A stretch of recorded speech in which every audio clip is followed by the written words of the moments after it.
விஜய் வந்து இப்ப மாநாட்டுல முதலமைச்சர் வந்து இது திரைப்படம் வந்து உங்களோட கருத்து.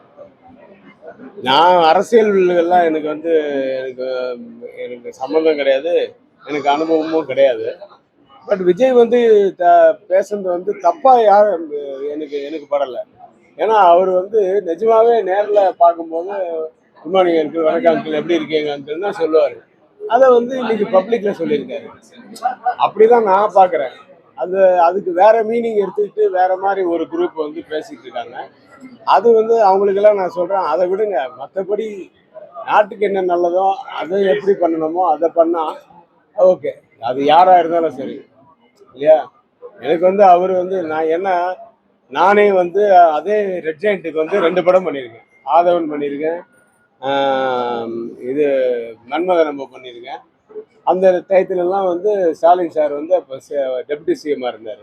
அவர் வந்து படம் பார்ப்பாரு. நான் நிறைய தடவை மீட் பண்ணியிருக்கேன், அவங்க வீட்டுக்கு நிறைய தடவை போயிருக்கேன்.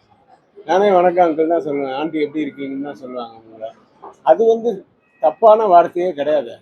அது வந்து தப்பான வார்த்தை கிடையாது. அவர் வந்து கொஞ்சம் கமர்ஷியலைஸ் பண்ணி அது பேசுறதுக்கு, ஏன்னா அவங்களோட ஆடியன்ஸ் இருக்காங்க அங்கே. ஃபுல்லாக ஜனங்க பூரா அவருடைய ஆடியன்ஸு, அவருடைய கூட்டம். அந்த கூட்டத்தை ஜாலி பண்ணுறதுக்காக அப்படி பேசியிருக்கலாம்.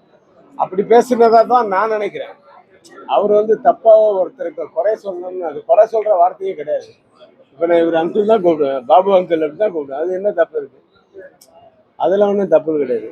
தமிழில் மாமான்னு கூப்பிட்டா வேணா ஒரு தப்பாயிடும். அப்படியே அவரு கூப்பிடலையே. ட்ரெண்டை ஃப்ரெண்ட் ஆக்கிக்கோங்க. தந்தி டிவியின் சப்ஸ்கிரைபர்ஸ் அண்ட் ஃபாலோவர்ஸ் குடும்பத்தில் நீங்களும் இணையுங்க.